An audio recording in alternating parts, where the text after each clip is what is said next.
Alright mga kapatid, welcome back to my YouTube channel and this is Biyahe ni Koy TV. May bagong balita tayo ngayon dito sa impeachment case laban kay Sara Duterte mga kababayan. Balitang balita po ngayon ito na Kamara handa na Kamara kasado na ang ebidensya, testigo laban sa impeachment ni Sara Duterte. Mga kababayan ko, isa po itong malaking balita ngayon. Ang katanungan ng ating mga kababayan lalabas na nga ba si Mary Grace Piatos? Ito mga kababayan ko, para sa akin parang Royal Rumble po ito mga kapatid, sapagkat para sa akin mga kababayan, kung handa na po ang Kamara upang iharap yung mga testigo na mga haharap laban dito kay Sara Duterte, isang malinaw po ito mga kababayan ko na malaki po ang kahaharapin nito ni Inday Sara, sapagkat mga kababayan ko, kung matuloy po ang impeachment sa mga susunod na buwan, mayroon po na matindi at may mga pasabog ang Kamara dyan dahil meron silang mga ilalabas na testigo. Ngayon mga kababayan ko, ang isa sa magiging problema ni Inday Sara dito, paano niya didepensahan yung kanyang sarili, paano niya didepensahan yung kanyang kampo kung ganito po ang mangyayari. Actually right now mga kababayan ko, mga kapatid, hindi ko man sasabihin kung nasan man akong lugar ngayon, pero gusto ko pong malaman ninyo na marami pong magbabago sa Pilipinas pagkatapos po nito. Marami po ang medyo magugulumihanan kayo, sapagkat mga kababayan unti-unti na po ang nababago ang imahe at nawawala na po ang mga birada ng mga Duterte sa Pilipinas. Ito lang ang patunay dahil hindi ko naman nababanggitin kung bakit ako nandito. Nais ko pong malaman ninyo na isa to sa mga unang hakbang para mabago ang Pilipinas mga kababayan. At nais ko lang din pong sabihin sa inyo mga kababayan ko na hindi pa ito ang huli Baka mamaya maraming maging latest issue sa akin kung bakit ako nandito. Well, mga kababayan ko, just want to remind, wala na po sa kanila ang tiwala ng kinatatayuan ko. I hope na naiintindihan ninyo yung sinasabi ko po, naiintindihan nyo yung binabanggit ko dito, mga kababayan. Dahil tuloy po ang impeachment ni Sara Duterte, at bukod doon mga kababayan ko, handa na po ang Kamara ilabas ang kanilang mga bala sa darating na araw. Ngayon, paano malulusutan ni Sara Duterte yung ganitong issue mga kababayan?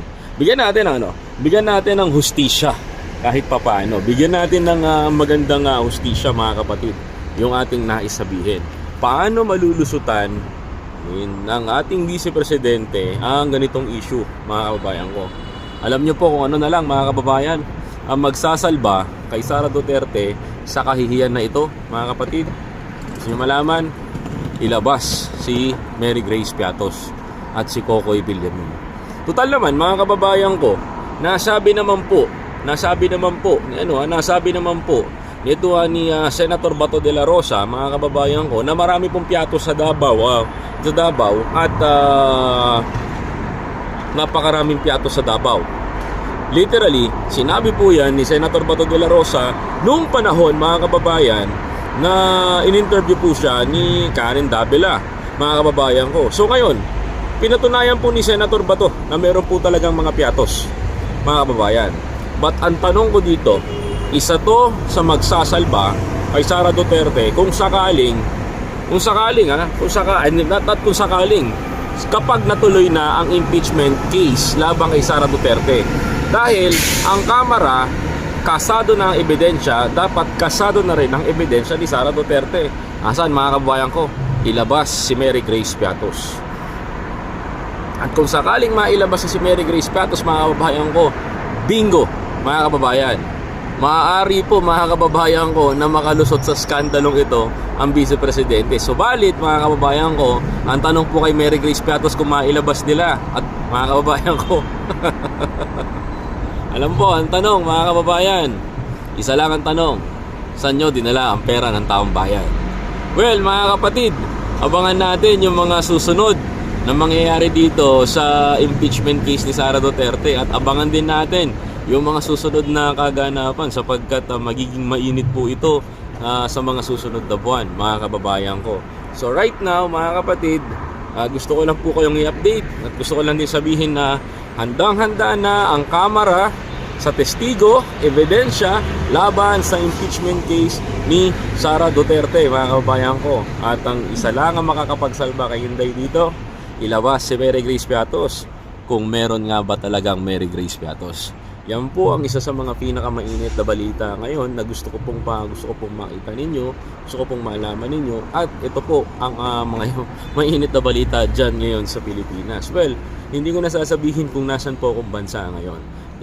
But I just want you to know na bago na mga kababayan ko, unti-unti nang nawawalan ng tiwala sa kanila ang bansang kinatatayuan natin ngayon mga kababayan. Pero for the meantime, please don't forget to follow, like, and subscribe to my YouTube channel. Dito lang yan sa Biyahe ni Koy TV, kung saan nakatutok tayo sa mga maiinit na balita ngayon dyan sa Pilipinas mga kababayan. At handang-handa po tayo magbalita kahit anumang oras mula ngayon mga kababayan ko.